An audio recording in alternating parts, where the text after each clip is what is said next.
Dans cette deuxième partie concernant les comparateurs, on va essayer de parler d'un comparateur non inverseur à hystérésis, qui est un peu différent du premier. Et on va commencer le calcul comme on a déjà vu. Le comparateur, on voit très bien que cet amplificateur il fonctionne en régime de saturation et la tension de sortie va avoir aussi deux valeurs, soit plus Vsat ou bien moins Vsat.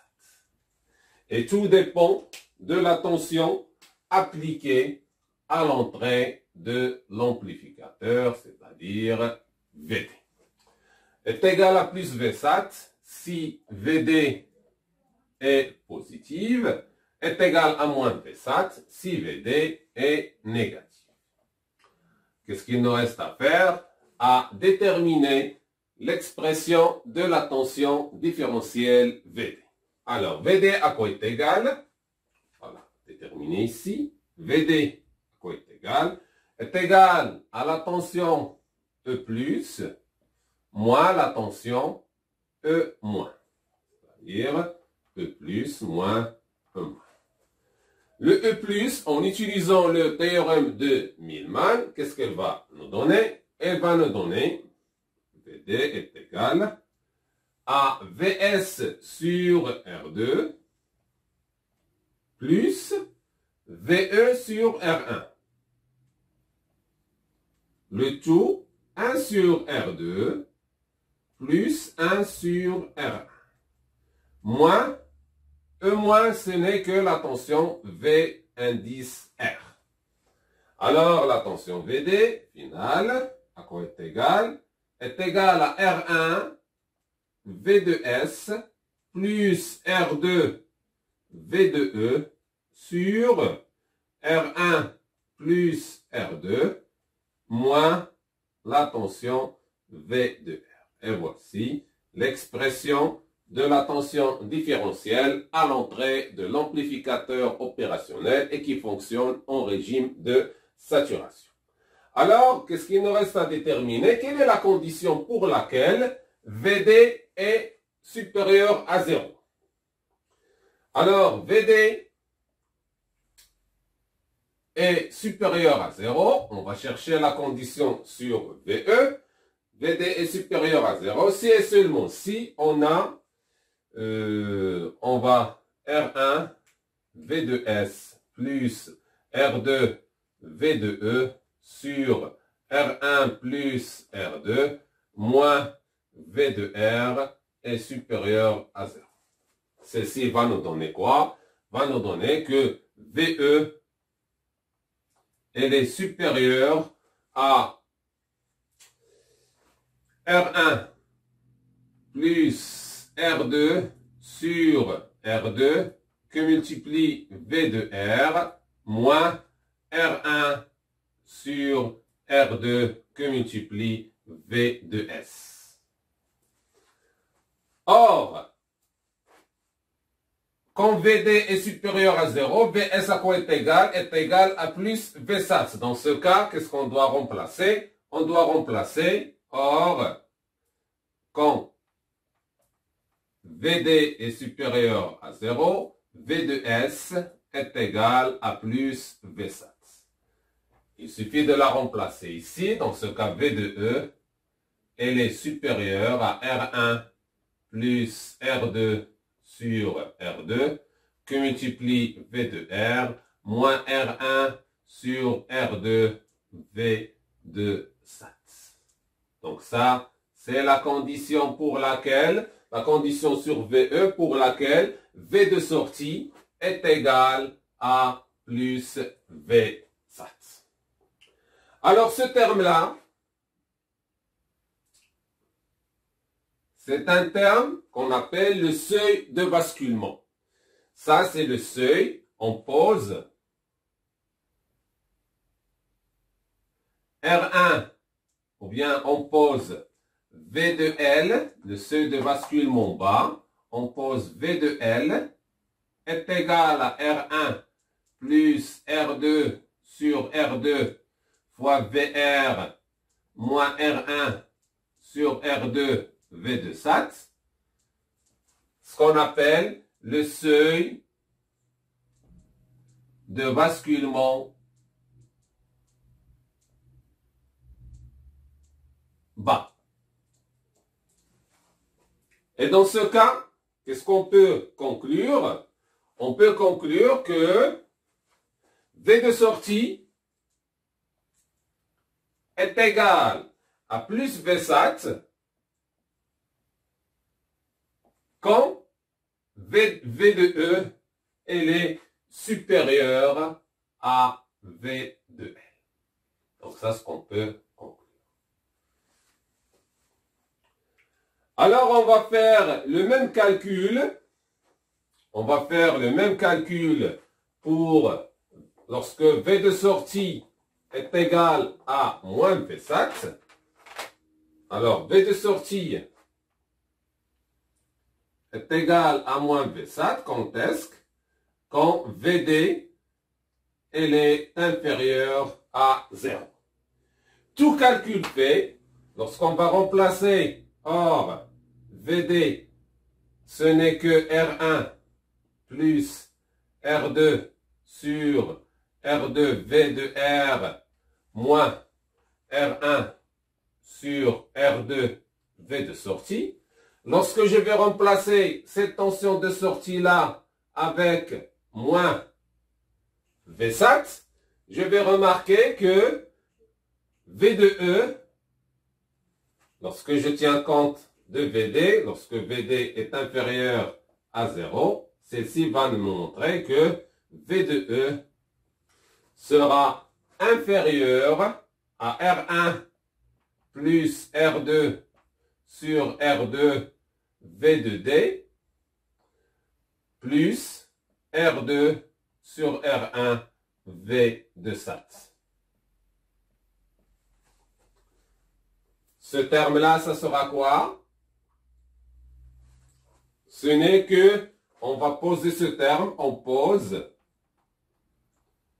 V de H est égal à R1 plus R2 sur R2 V de D plus R2 sur R1 V de SAT.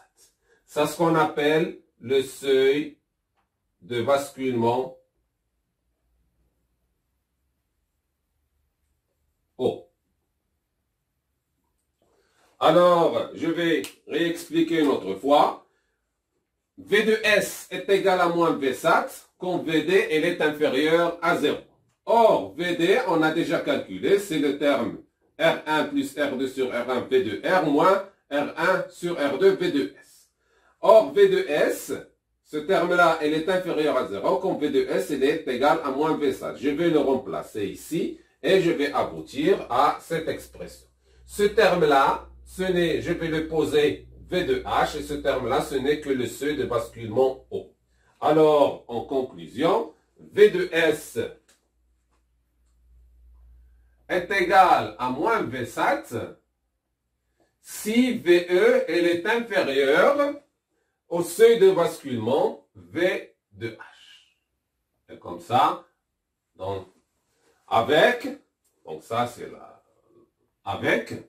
on va noter les deux seuils, avec V de L est égal à R1 plus R2 sur R2 V de D moins R1 sur R2 V de SAT. Tandis que V de H, c'est R1 plus R2 sur R2 V de D plus R1 sur R2 V de SAT.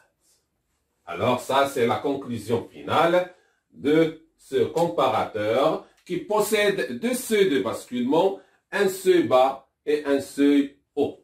On va voir ça plus en détail et on va voir l'explication lorsqu'on va tracer le cyclogramme de ce comparateur.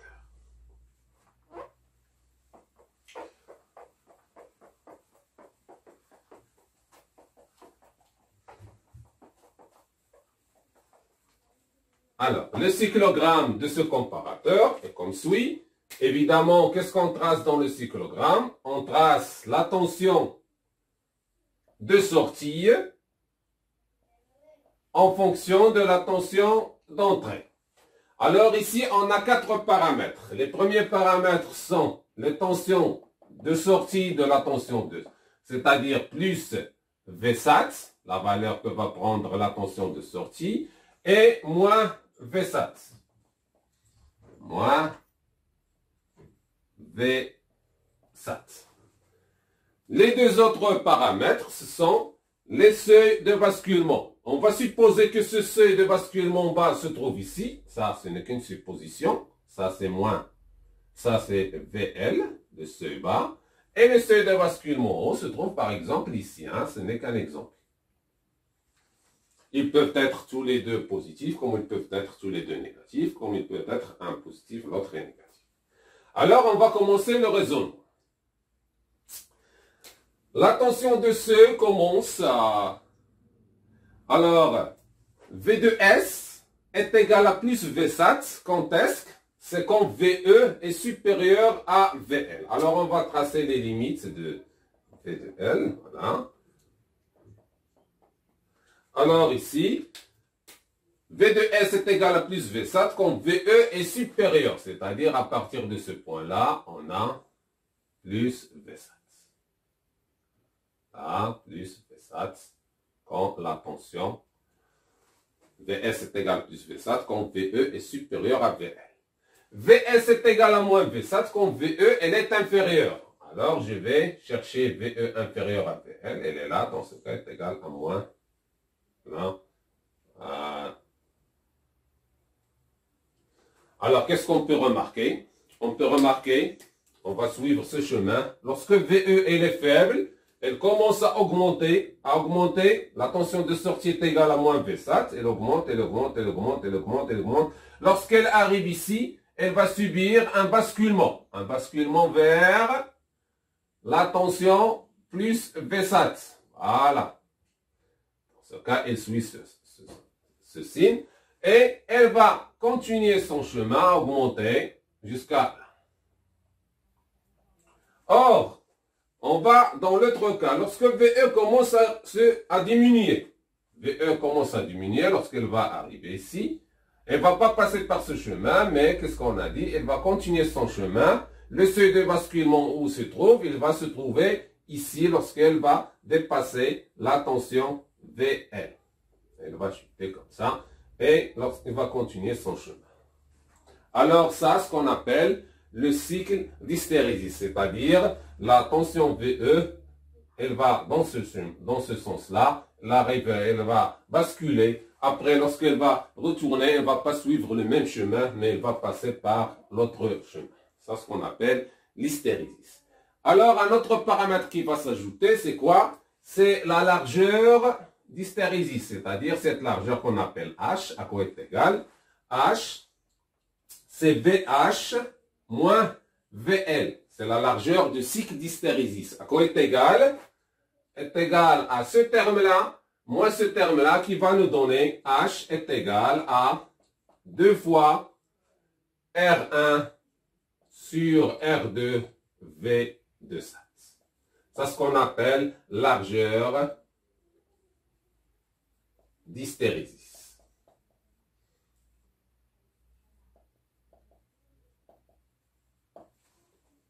Et comme ça, ce comparateur, il possède 2 seuils et on va voir comment ce comparateur va se comporter avec une tension VE qu'on va appliquer ici, qui va avoir une forme d'un signal sinusoïdal. Et on va tracer aussi comment la sortie va changer ou bien va basculer selon les valeurs de V2.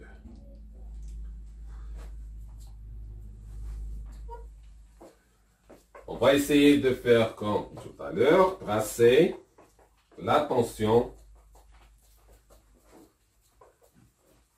de sortie pour un signal d'entrée sinusoïdal. Et cela, vous pouvez le voir d'une manière plus simple. Si vous avez un oscilloscope, on va voir ça d'une manière très simple. Alors là, ça, c'est l'axe des tensions, l'axe du temps, ça c'est l'axe de tension. On va commencer par tracer les seuils de basculement. Évidemment, le seuil bas, V de L, par exemple. Et ici, c'est le seuil haut, V de H. Donc ça, c'est V de H. Ça, c'est V de L. On trace aussi les tensions, les valeurs de sortie, plus Vsat et moins Vsat. Moins Vsat. Le maximum de la tension d'entrée, le minimum de la tension d'entrée, par exemple, et quelques grilles pour faciliter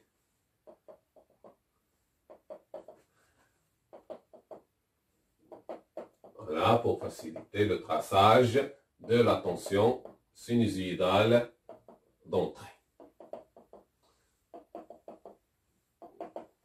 Alors, on va commencer par le traçage. La tension d'entrée, voilà, elle passe par le max, puis elle finit par le min.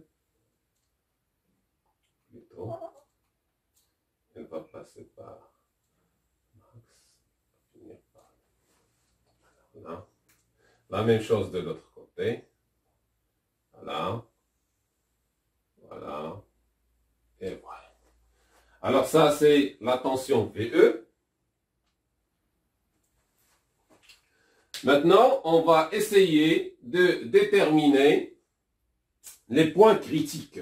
Alors, les points critiques ici, c'est lorsque la tension VE commence à augmenter, lorsqu'elle est faible, elle passe par le seuil V bas, donc elle ne va pas basculer, elle va basculer lorsqu'elle passe par le seuil haut. Donc ça, c'est un point critique. Et lorsqu'elle augmente, lorsqu'elle va commencer à chuter, elle passe par le seuil, elle ne va pas commuter, mais lorsqu'elle passe ici, elle va basculer, la tension de sortie va basculer.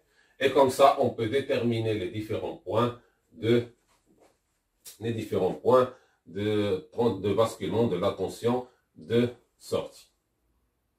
Alors là, c'est un point. Ici, on a un point. Et voilà. Dans ce cas, on va essayer de tracer les droites qui passent par ces points critiques. Voilà. Voilà. Voilà. Et voilà. Alors, lorsque la tension VE passe par V de H, elle va transiter, la tension de sortie va transiter et elle va avoir la valeur plus V7. La même chose ici, la tension va avoir la valeur plus V7. De l'autre côté, ici, la tension va avoir entre les deux points la valeur plus V7. Tandis que ici, en bas, on va avoir la valeur moins V7. De l'autre côté, la valeur moins V7. Et ici, c'est la valeur moins V7. Et finalement, qu'est-ce qu'on peut déduire? On peut déduire la tension de sortie qui a une forme carré ou bien rectangulaire, un signal carré, on peut dire, un signal carré, et dans la valeur, à chaque fois, varie selon le passage de la tension d'entrée à travers par les seuils de basculement. Lorsqu'elle passe par le seuil de basculement haut, elle change, la tension de sortie change de valeur, elle passe à plus V7, et lorsqu'elle va chuter, la tension d'entrée, elle commence à chuter, elle passe par le seuil bas. Dans ce cas, la tension de sortie change de valeur et bascule vers la valeur moins V7.